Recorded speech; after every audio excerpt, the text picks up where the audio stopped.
Bago tayo mag-umpisa, baka pwede nyong i-like ang video na to. Malaking bagay ang like sa aming mga content creators. Maraming salamat po.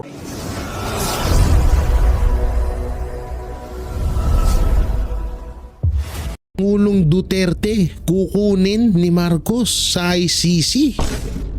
Aba, ano to? Ano tong klaseng balita ito? Anong klaseng kagaguhan ito na may plano or parang pinagpaplanuhan na dukutin or kunin si Pangulong Duterte sa Netherlands? At saan naman kaya dadalhin? Panoorin mo natin dito yan sa ating tapusin nyo po itong ating video, mga kababayan. So, pasok! Sorry, Carlo.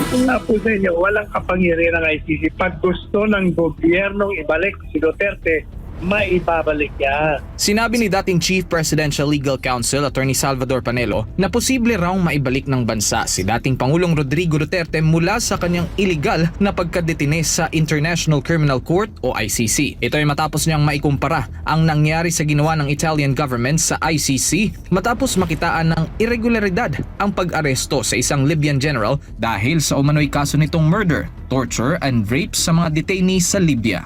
Kaya ang ginawa nila, they demanded, the Italian government demanded the return sa ICC. Sabi nila, mali yung proseso ng pagdala namin sa inyo. Irregular yung pag-aaresto. Hindi nasunod. Kaya kukunin namin dyan. So anong ginawa nila? Nagpunta sila ron, dalang Italian plane. So gobyerno, ginawa nila, walang magawa ICC. Sabi nila, ang ICC, sabi niya, hindi siya langit. Kami, Italian government, may sarili kaming soberentiya. Kami ang masusunod. Dahil sinuko namin ng mali, kukunin namin. O, binalik sa kanila. So ibig sabihin talaga, ito po mga kaibigan, ang ibig sabihin dito ni Attorney Salpanelo ay may kapangyarihan at kayang-kayang gawin ng Administrasyong Marcos na maibalik agad-agad si Pangulong Duterte sa Pilipinas. Kung yan ay gugustuhin ni Pangulong Marcos Jr. Kaso alam naman natin kung bakit dinala nga doon nga ni si Pangulong Duterte dahil sa kagustuhan nga din ni Marcos Jr. So ngayon, anong iisipin natin? Ang isipin natin at ang gawin natin is kalimpagin, kumbinsihin itong Administrasyong Marcos na ibalik nila si Pangulong Duterte. Kasi ito, aliwanag ho dito sa sinabi ni Attorney Salpanelo na kayang-kayang ibalik ng administrasyon pag ginusto nila. Pag ginusto nilang kunin si Pangulong Duterte doon sa ICC, pag inutusan nila ang ICC na ibalik nyo na yan dito sa amin, wala hong magagawa ang ICC. Pero ang tanong, gagawin ba ng Administrasyong Marcos yan? Kasi unang-una ho, kaya ho nila dinala dyan si Pangulong Duterte, unang-una may plano din sila. May plano sila na etong si Vice President Sara Duterte, alam nila na susunod May plano sila na wag nang pauwiin si Vice President Sara Duterte sa Pilipinas. Pangalawang plano nila, maialis si Pangulong Duterte sa pangangampanya ng 10 Duterte senatorial candidate dahil alam nila kapag nandun si Pangulong Duterte, talagang dinudumog ng mga tao. At pangatlo, kaya gusto nilang madala doon si Pangulong Duterte sa ICC is para makabawi. Alam naman natin naasar na si Marcos Jr. dito kay Pangulong Duterte. Itanggi man niya ng paulit-ulit pero yun po ay totoo. Ngayon, ang gagawin natin is kumbinsihin natin etong administrasyon na ibalik nyo rito. May kapangyarihan naman pala kayong kunin dun Anytime pwede nyo naman palang kunin si Pangulong Duterte doon kung gusto nyo. Kaso kung ayaw nyo talaga at kung kayo talaga ang may gusto na dalhin doon, bagay sa totoo naman yung private jet na ginamit pa na sinakay, kung saan sinakay si Pangulong Duterte gobyerno pa or si Marcos pa ata ang nagbayad nun. Sila pa ata ang gumastos nun. Ata. Pangulong Duterte kukunin ni Marcos sa ICC. Aba, ano to? Ano tong klaseng balita ito?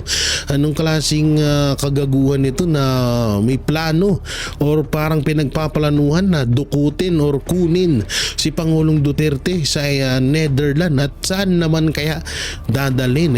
Panoorin ho natin dito yan sa ating tapusin nyo po itong ating video, mga kababayan. So parang good news and bad news ito, ha? Ay naku mga kababayan, mukhang hindi ho tayo papayag sa balitang ito na parang etong si Marcos Jr. ay hindi mananagot sa mga nangyaring kabulastugan ngayong taon. Kahit daw matapos ang termino niya, parang hindi daw siya mananagot. Bakit kaya? At ito yung paglaglag ni pagkabisto ni Chis Escudero, ating pag-uusapan. Sumasabit. Oo, kasi talagang alam nyo, medyo talagang kinakabahan ako dito kay Chis Escudero dahil hindi talaga natin maituturing na 100% na ito ay magiging patas sa mangyayaring impeachment laban kay Vice President Sara Duterte. At ito pa nga ang pinakamasaklap doon ay parang nadudulas na. Parang nahahalata na ho sila.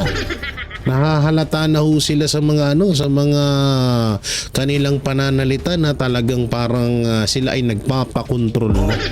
So, aasa pa rin tayo na maging patas yung impeachment ng Senado kay Pangulong Inday Sara Duterte, future president.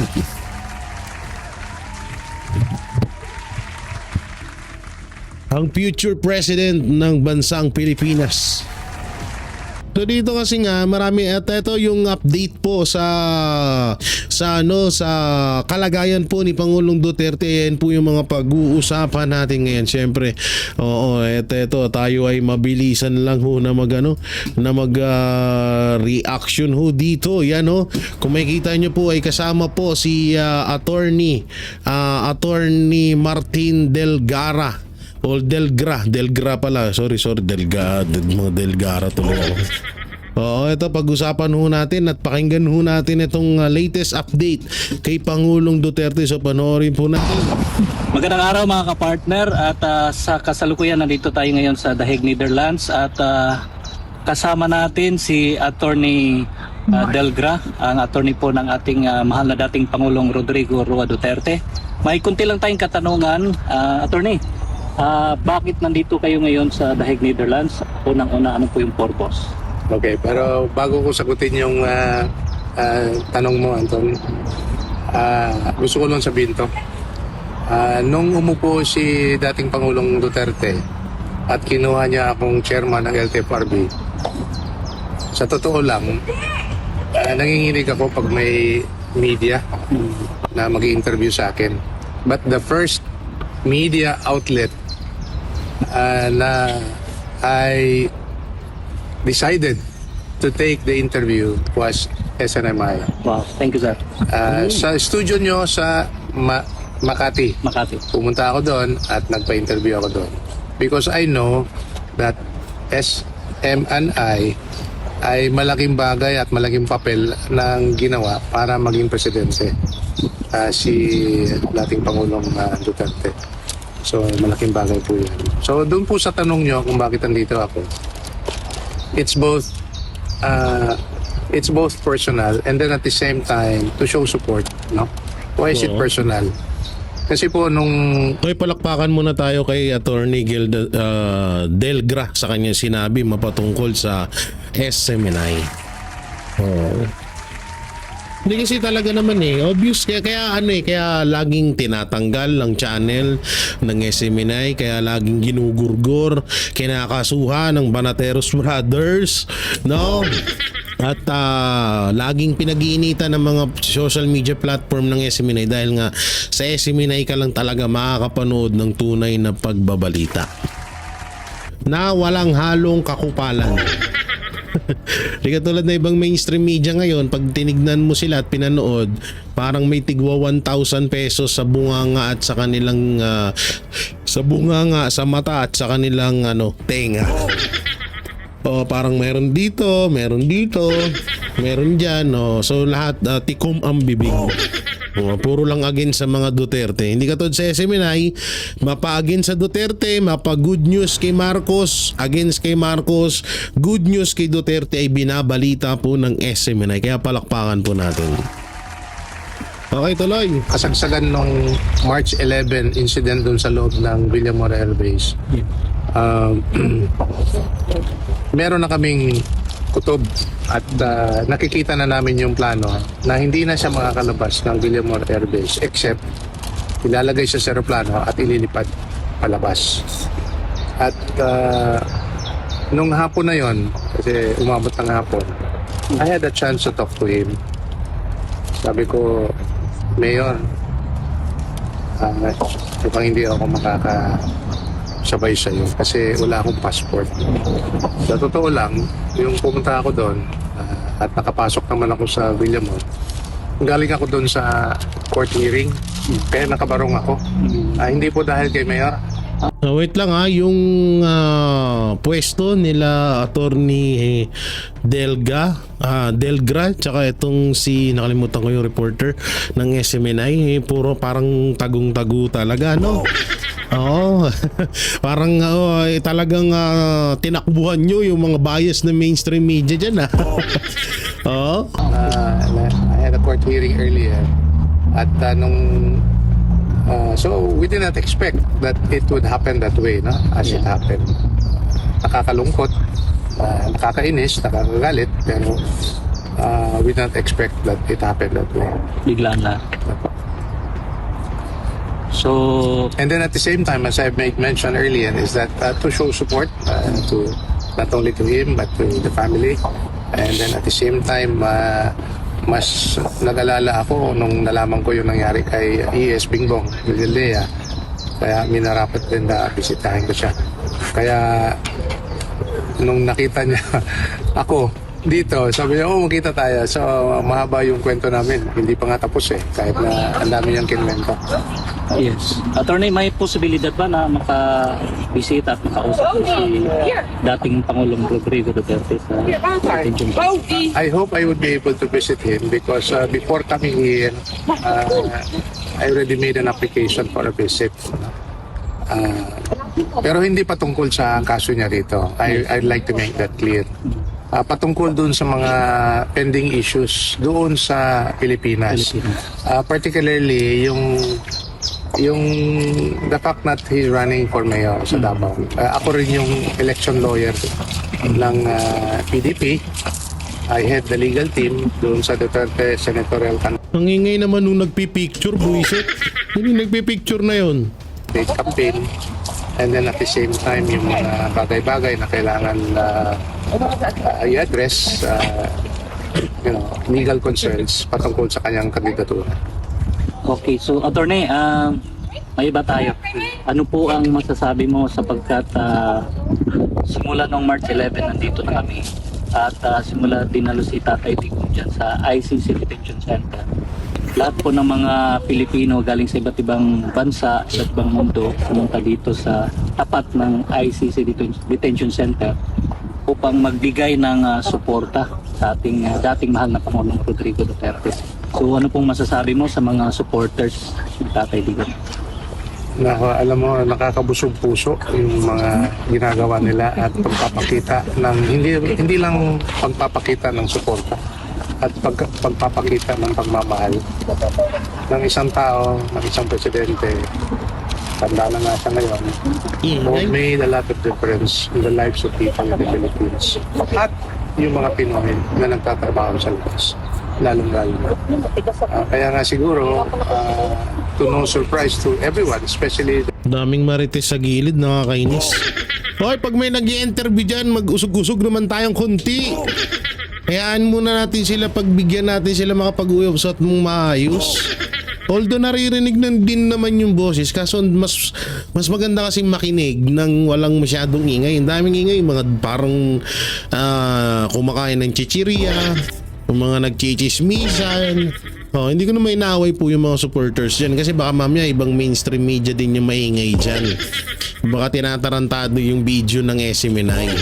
So sa susunod medyo maging maging tayo, professional ha. Pinoys who are working abroad na talagang pagdating sa suporta at pagpapakita ng suporta, more than 90% of the Filipinos working abroad really love him. Hindi lang doon sa pamumuno niya, o hindi yung talagang makita mo sa tao, sa pagkatao ni Mayor Rudy, na pagmamahal niya sa Pinoy.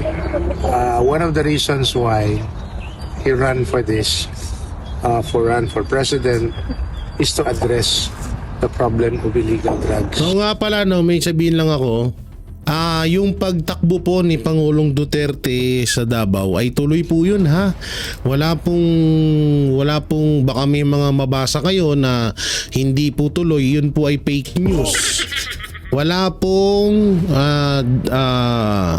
hindi po dahilan ang pagdala ni Marcos Jr. kay Pangulong Duterte dyan sa Netherlands para ma-stop po ang pagtakbo niya bilang mayor sa Davao. So kayong tiga Davao dyan, wag po kayong magpapaniwala sa mga chismis, sa mga fake news ng ibang mainstream media at ng ibang mga anti-Duterte na hindi tatakbo si Pangulong Duterte. Kasi may nakita ko nung nakaraan, parang pinapakalat nila dun sa Davao na stop na nga daw. At mukhang hindi na daw tatakbo si Pangulong Duterte sa Davao sa pagiging mayor. Huwag ho kayong maniwala ho dun ha. Oo, ako yung nagpaalala lamang. And he did it in a manner that is legal, legitimate. No? There might be, to some people, excesses. No? But the policy itself is valid and legal. Nasa batas yan lahat. It's an open book to everyone who wants to look into the strategy, the policy that we should put in place to address the menace of illegal drugs. That said, ang hindi lang maintindihan at makikita ng lalong-lalo sa mga kritiko niya ay yung mas malaking characterization ng tao in the person of Mayor Rudy, na yung mga bata na may cancer, yung mga babae na inabuso, yung mga asawa na hindi binigyan ng suporta ng asawa o ng bana, at lalong-lalo na sa progress ng Davao at ng Pilipinas. Hindi, pero attorney, ano lang po yun, iilan lang na mga tao ang hindi na appreciate yung ginawa ni Pangulong Duterte sa Pilipinas. Ilang tao lang po yun, attorney. Oo. Siguro sa 100% na sumusuporta kay Pangulong Duterte, siguro half, sa 1% kalahati lang huno ang hindi naniniwala or hindi appreciated yung ginawa ni Pangulong Duterte dito sa Pilipinas. No, hinino ko lang. Oo. Pilipinas. In everything that he does, it's not about him. It's really about lahat, no exception. It's really about making the lives of Filipinos here and abroad safer and comfortable. Maalala ko yung isang kwento na when there were already talks about him running for presidency, at alam natin na suntok sa buwan yun, lalong-lalo na sa mga taga-Davao. Suntok. Hindi, alam nyo kaya ako sobrang pinapaniwalaan yan sila Medeldea, etong si Delgra. Alam nyo bakit? Mas kabiliban ho natin yung mga taong sumusuporta pa rin hanggang ngayon kay Pangulong Duterte kahit na sobrang napakadelikado na ho. Katulad na lang po niyan ni Pastor Apollo Sikibuloy na ngayon alam naman na natin kung anong ginawa sa kanya at ginawa sa kayo JC. Hindi ho natin dapat kamuhian yun, kundi dapat mas kabiliban pa natin dahil Hindi ho biro yung ganun na alam mo naman na makukulong ka, alam mo naman na pag-iinitan ka, alam mo naman na baka buhay mo ang kapalit sa pagsuporta mo sa mga Duterte, pero tuloy ka pa rin. Hindi naman po sa pag-aangat ng bangko namin ng mga Banateros Brothers, pero isa din po yan. Hindi naman din ho namin hinihiling na kabiliban nyo kami ng Banateros Brothers. Kahit yun na lang po, etong mga taong to, yan sila, yung mga sumusuporta, yung mga Duterte senatorial candidate na 10, yan. Katulad na lang yan nila Senator Bongo, Senator Bato, yan, sila Attorney Jimmy Bondo, Attorney Lambino, lahat po yan. Ikabiliban ho natin dahil hindi ho biro ang kanilang hindi ho biro, sama ko na kami, hindi ho biro ang tinatahak na landas ho namin. Maaring bukas sa Makalawa, ako damputin o ipatumba dahil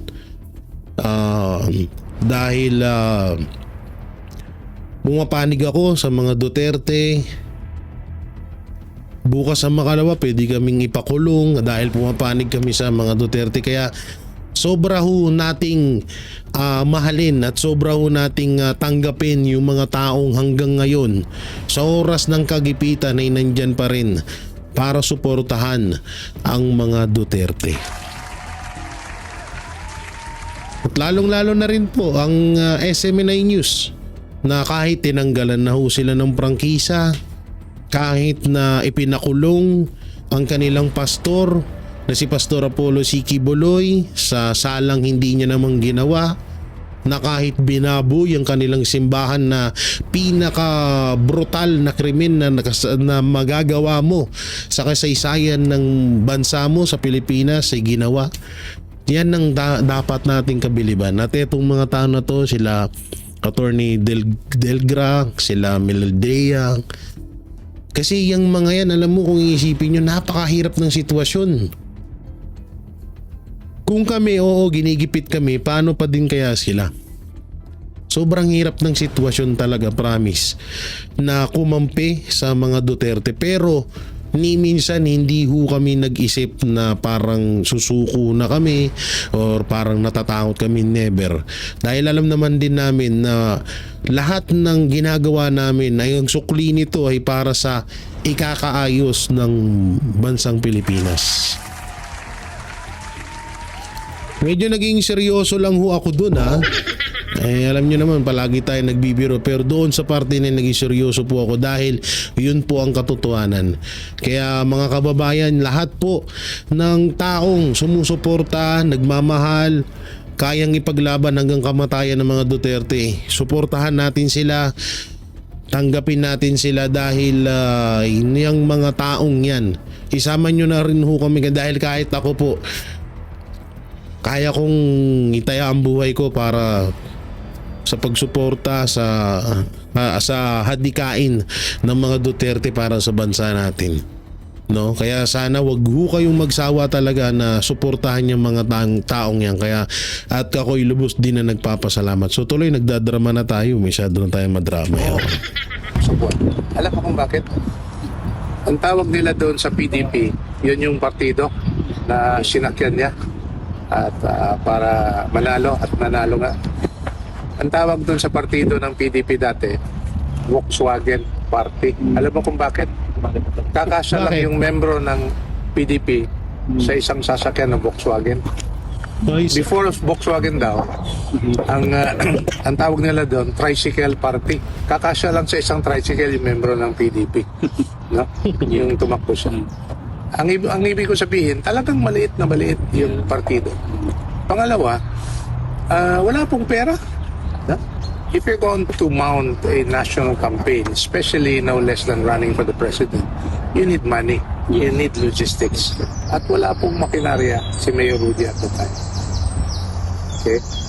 Pangatlo, which is actually a bias, a cultural bias. No? Wala pa pong presidente nang galing sa Mindanao or before him. At pwede ko nang dagdagan din pang-apat, wala pa pong mayor na sa pagiging mayor direkta naging presidente. Meron na pong mga naging presidente na mayor, kagaya ni Mayor Erap, pero dumaan muna sa pagkasenador. No? And then after that, no, lumipas na yung administrasyon niya, and in a few occasions where we would be with him in small groups, he would always say this to us. And he say it with all humility, but with a sense of mystery. Di alam nyo, nung panahon may naalala ko dito sa sinasabi ni Attorney Delgra. Kung natatandaan ko kasi noon na talagang pinush ng taong bayan, lalong-lalo na ng Mindanao, na tumakbong Pangulo si Pangulong Duterte. So alam nyo, nung panahon na nakausap namin ng Banateros Brothers si Pangulong Duterte, isa rin to sa isa din po ito sa naikwento niya sa amin na nung panahon na tumakbo siyang mayor, wala talaga, hindi niya kasing yayaman yung mga katunggali niya noon, hindi niya kasing sikat. Ay, yung pagiging sikat, oo, nandun yung kay Pangulong Duterte. Yung tipong sikat ba na sikat sa larangan ng politiko or sikat sa mga politika, kapwa politiko, ganun. Hindi ganun si Pangulong Duterte. Pero talagang ang kinaganda dan ay talagang hindi pera ang naging problema para manalo ka bilang presidente, kundi yung suporta at boto sa iyo ng taong bayan na talagang yun ang ibinigay ng bawat Pilipino kay Pangulong Duterte. Na sana nga ay gawin natin ulit sa darating na senatorial candidate na 2020. Pasensya na kung inano ko, naghihinihil ko kasi ang anghang nung luya. O nagluluya po kasi yung kulay putik na iniinom ko, luya po yun. No? So ganun. Sana gawin natin ulit yun, yung pagkakaisa na yun. Nung panahon na pinapatakbo natin si Pangulong Duterte bilang presidente ng Pilipinas, sana gawin natin yan sa 10 Duterte. Yung pagsuporta, pagboto, gawin natin dahil yan na lang talaga.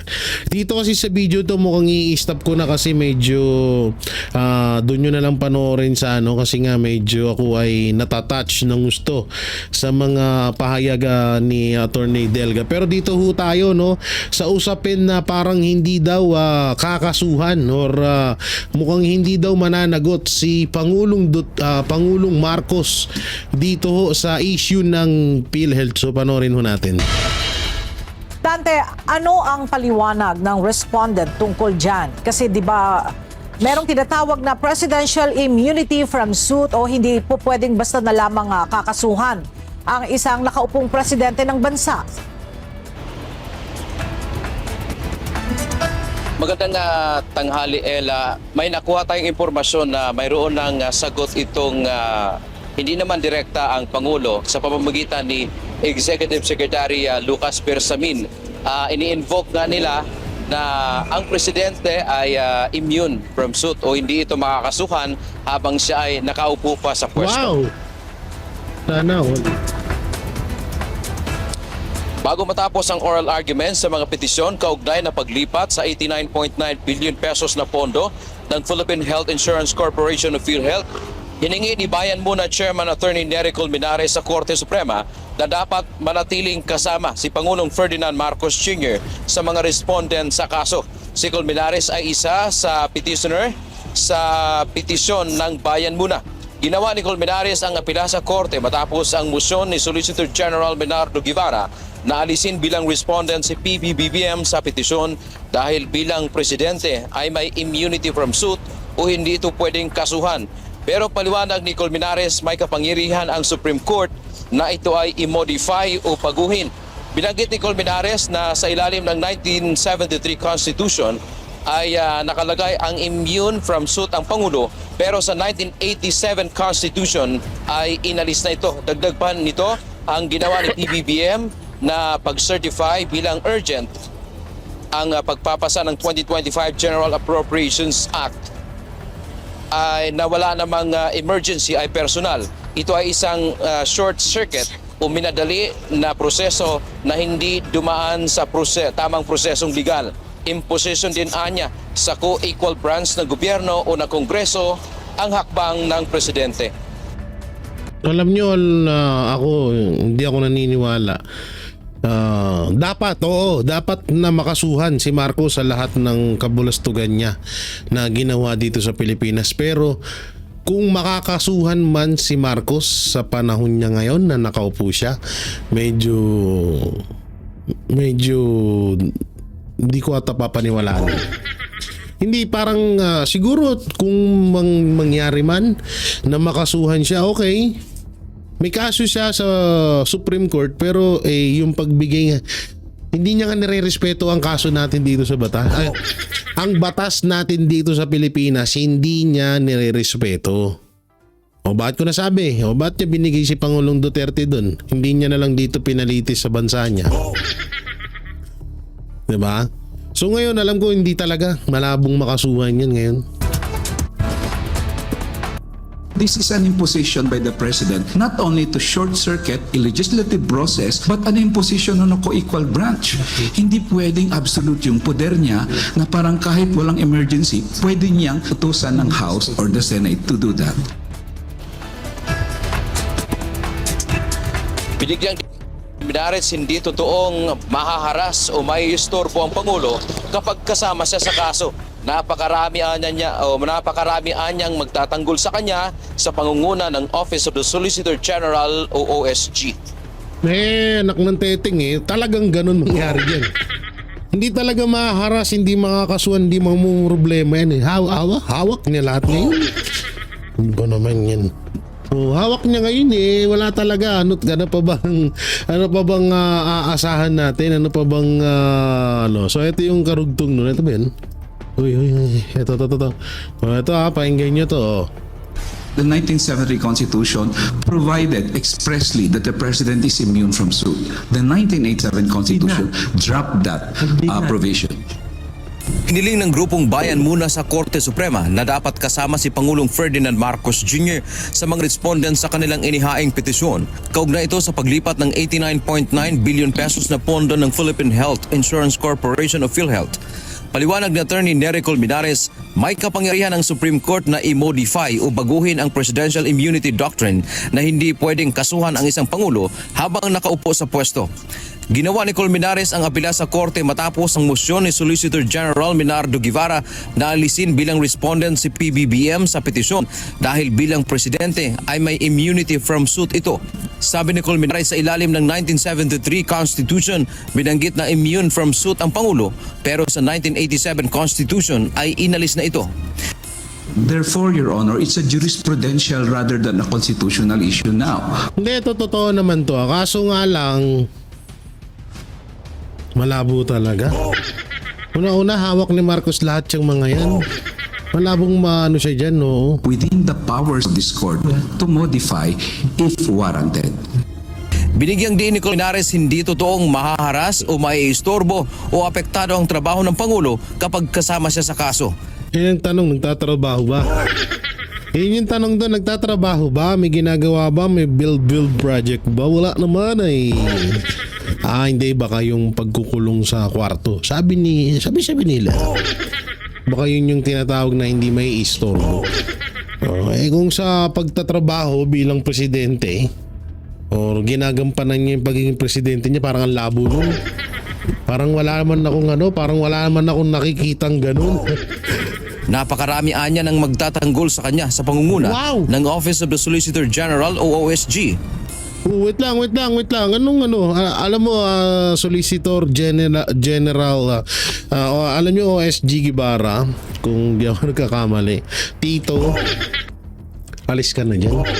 Ang hirap mong ipagtanggol yan. Masisira pa pangalan nyo dyan. Ang ganda-ganda ho, kaya nga po kayo, alam nyo ito si Solgen Guevara, si Pangulong Duterte po ang nagtalaga dyan, no? Kasi alam nyo magaling talaga yan. Talagang magaling yan. Kaso nga lang, sabi nga namin palagi, kung ang pinagtatanggol mo ay talagang gumagawa ng pagkakamali. Ang hirap talaga, promise. Sobrang hirap. Katulad niyan, ito nga parang lumalabas dito na parang pinupush nila si Guevara na ipagtanggol or depensahan si Pangulong Duterte, si Pangulong Marcos mapatungkol dito sa issue ng PhilHealth. Kaso kahit anong depensa mo, obvious na nga na meron nga talagang nangyaring kababalagan doon. Papahingan natin. But if there are cases that will be filed like this, Your Honor, we contend that the President cannot be harassed. He has biggest law firm in the country composed of very intelligent Solicitor Generals and Assistant Solicitor Generals, Your Honor. How can he be harassed with that? Tanong naman ni Senior Associate Justice Marvic Leonen, hindi ba mahahaluan ng politika ang kaso kung isasama bilang respondent ang Pangulo? Is there a political motive for wanting that the president be named as a respondent?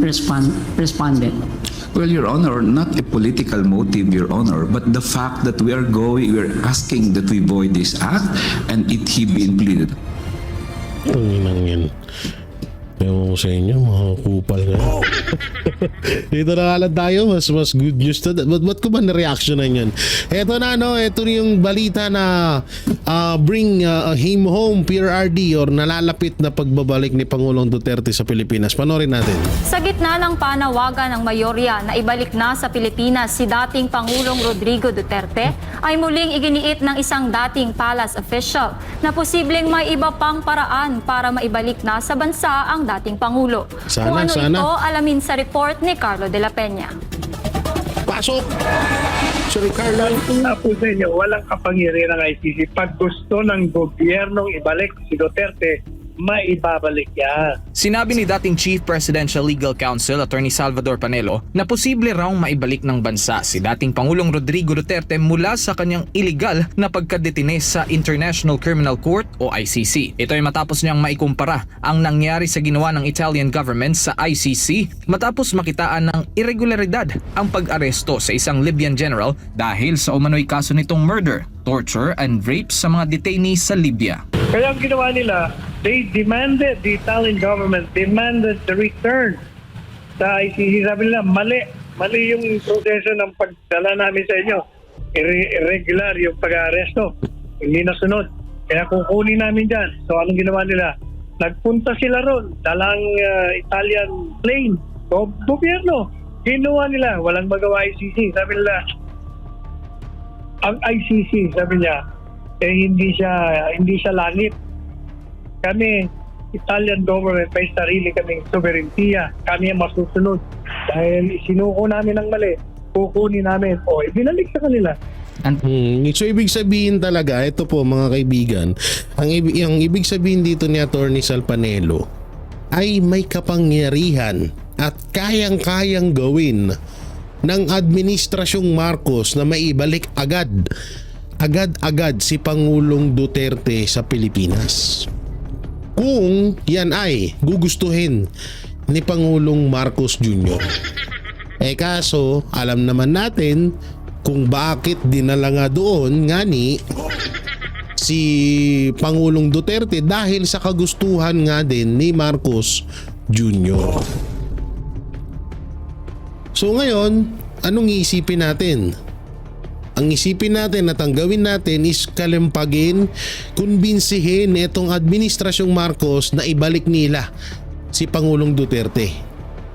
Kasi ito, aliwanag dito sa sinabi ni Attorney Sal Panelo na kayang-kayang ibalik ng administrasyon pag ginusto nila. Pag ginusto nilang kunin si Pangulong Duterte doon sa ICC, pag inutusan nila ang ICC na ibalik nyo na yan dito sa amin, wala hong magagawa ang ICC. Pero ang tanong, gagawin ba ng Administrasyong Marcos yan? Kasi unang-una kaya nila dinala dyan si Pangulong Duterte, unang-una may plano din sila. May plano sila na etong si Vice President Sara Duterte, alam nila na susunod May plano sila na wag nang pauwiin si Vice President Sara Duterte sa Pilipinas. Pangalawang plano nila, maialis si Pangulong Duterte sa pangangampanya ng 10 Duterte senatorial candidate dahil alam nila kapag nandun si Pangulong Duterte, talagang dinudumog ng mga tao. At pangatlo, kaya gusto nilang madala doon si Pangulong Duterte sa ICC is para makabawi. Alam naman natin naasar na si Marcos Jr. dito kay Pangulong Duterte. Itanggi man niya ng paulit-ulit pero yun po ay totoo. Ngayon, ang gagawin natin is kumbinsihin natin etong administrasyon na ibalik nyo rito.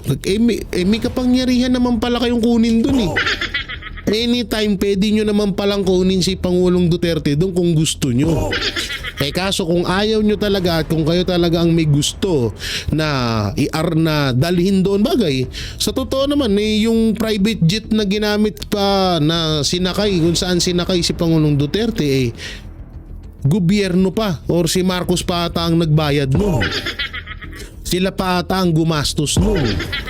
Ata. Oo. No? So, sa madaling salita, lahat ng mga pinagsasabi ng mga kupal, lalo na yung 5 idiot, no?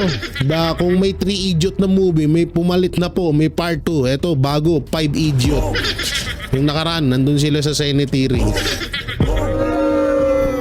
Nandun sila nung nakaraan sa Senate hearing. Oo. So, kahit anong paliwanag nila na kesyo, ICC may gusto, Interpol may gusto, kalokohan po.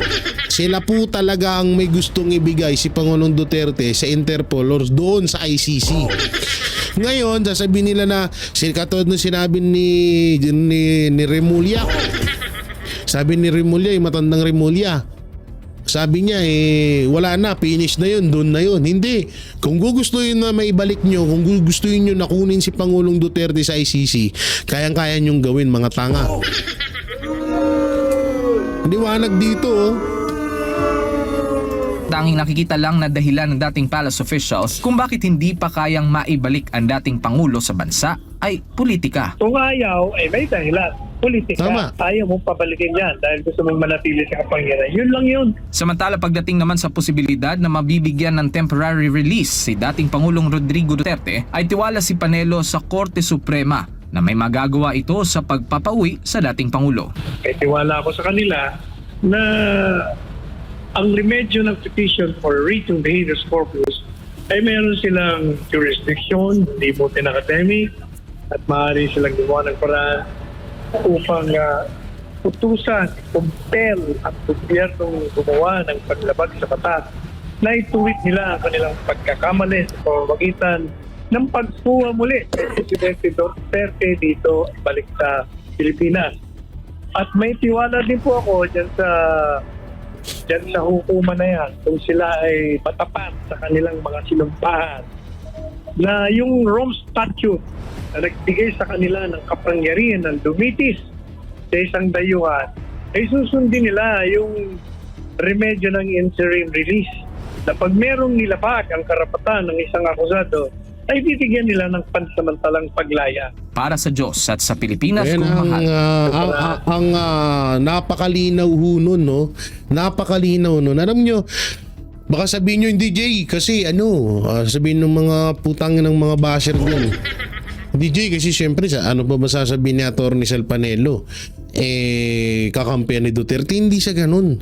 Yun talaga ang tunay talaga na dapat mangyari, na kung ang administrasyon ang pumayag, nanggaling naman na sa bunganga nila na dalhin doon sa ICC, suko sa ICC si Pangulong Duterte, walang iba na pwedeng magbalik dito agad-agad kundi ang administrasyong Marcos lang din.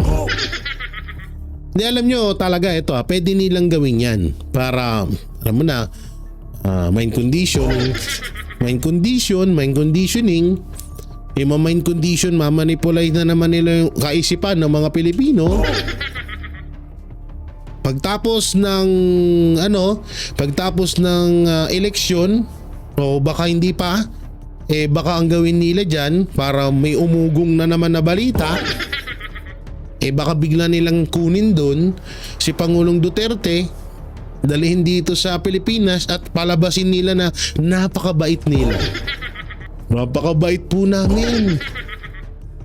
Opo, kinuha nga po namin doon si Pangulong Duterte kasi talagang hindi po nararapat na doon litisin si Pangulong Duterte.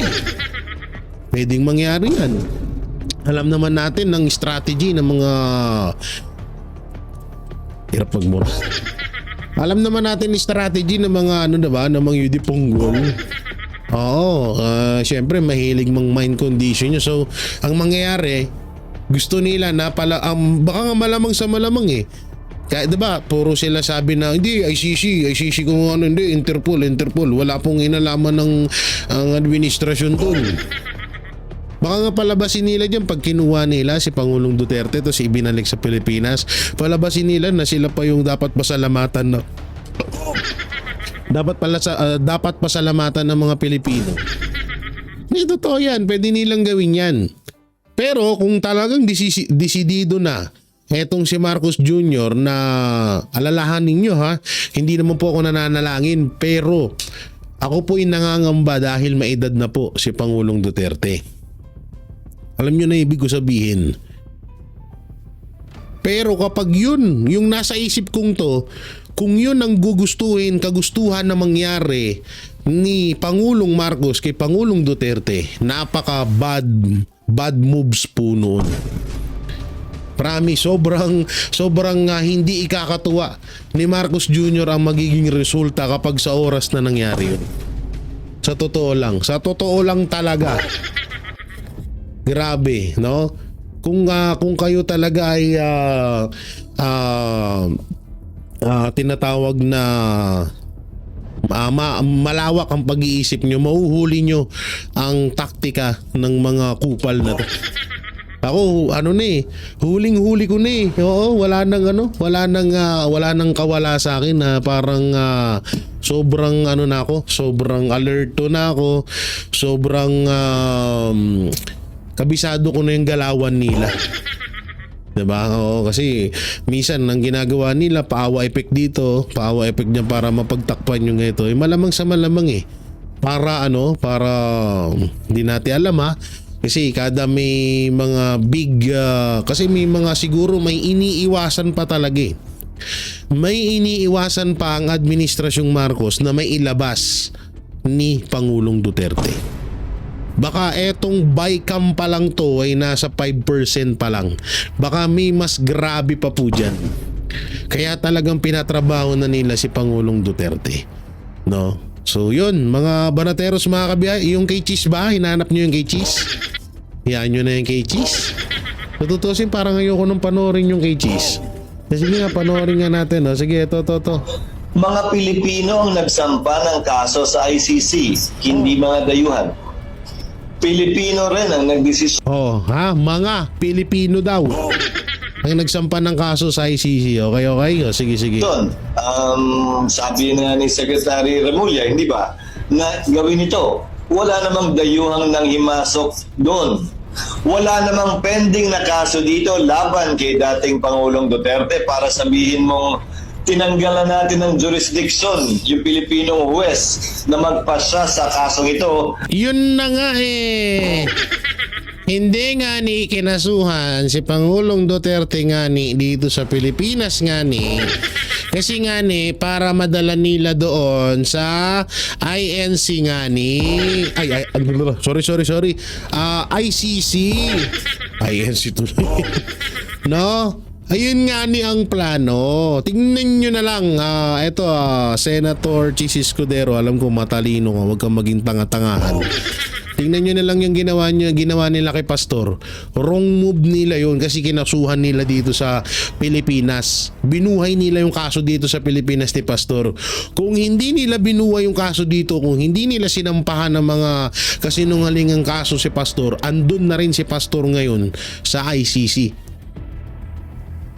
Tanga. Sorry. No?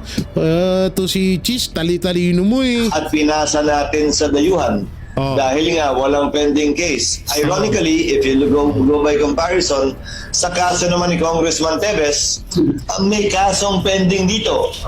Kinukuha natin siya mula sa Timor-Leste para harapin yung kaso dito kasi may pending na kaso dito. Kaso nga, ay puta na. Ang tagal na ngang hinaantay ni Pangulong Duterte na magkakaso dito sa Pilipinas. Kaso ayaw niyong kasuhan. Ayaw nilang makasuhan dito. Kasi nga kapag may kaso dito, hindi madadala sa ICC. Ganun na, oo. Sa kaso ni dating Pangulong Duterte, walang pending na kaso dito para harapin niya. At yun ang piniling venue ng mga biktima at nagrereklamo para makakuha sila ng hustisya. So wala akong nakikitang pag-agaw, ika nga, ng jurisdiction ng korte sa Pilipinas kaugnay sa issue at bagay na ito. At sangayon sa batas din na umiirol sa atin, na sinight din naman sa hearing, pwedeng dalhin ang sino mga akusado, Pilipino man o dayuhan, sa International Court kaugnay ng crimes against humanity ng mga individual. Yan ay... Okay. Mayamanin. Ayun ako. Kaya totoo yung ang daming mga taong matatalino na nagiging tanga. Maraming mga pulis na kinakahangaan noon na kinakamuhian ngayon. Maraming attorney na hindi isinasa batas ang dapat na batas at dapat na batas na matutunan ng bawat Pilipino. Ganun kalupit ngayon.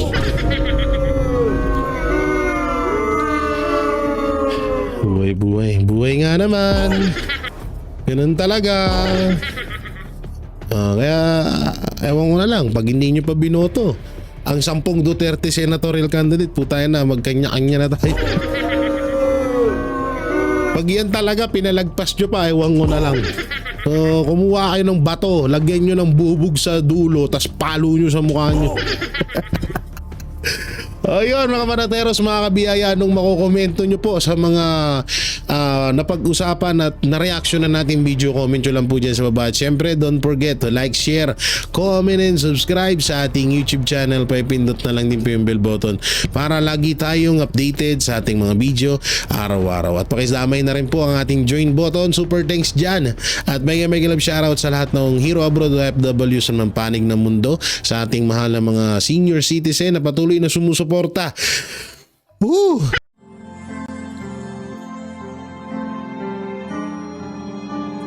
Melody ng song.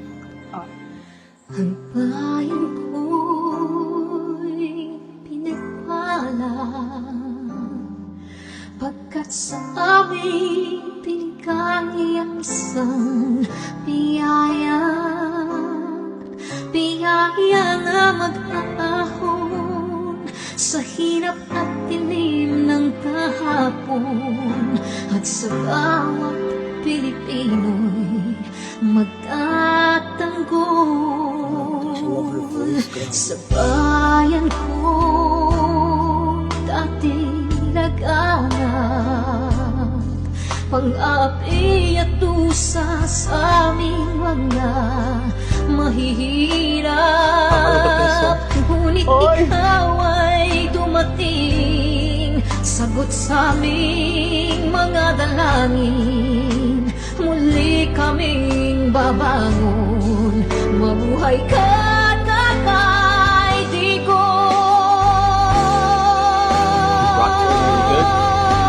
Ama, maraming salamat. Aming mga mata'y minuhulat, gawain ng masasamay iyong isiniwalat. Ikaw lang ang pag-asa naming lahat.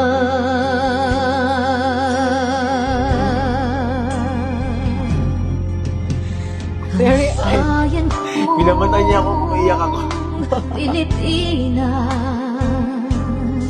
muling makikilala at itataas katahimik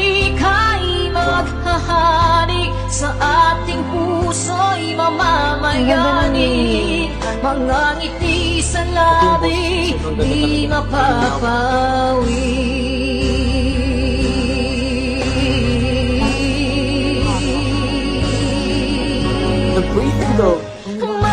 Mabuhay ka, Tatay Digong, maraming salamat.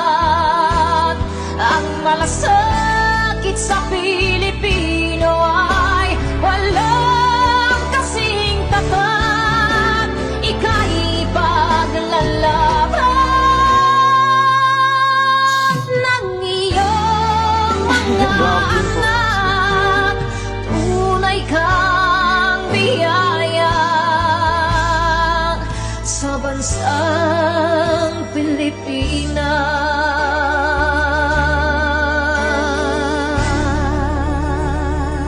Haba. Nay, ito na yung bayad ko sa isa, ano? O, kunin mo yung isa. Isa muna, iyan, no? Tapos, isa pa, di ba? 4 dapat na sardinas, eh. Yan. 3 na. Pang-4 na sardinas. Okay na.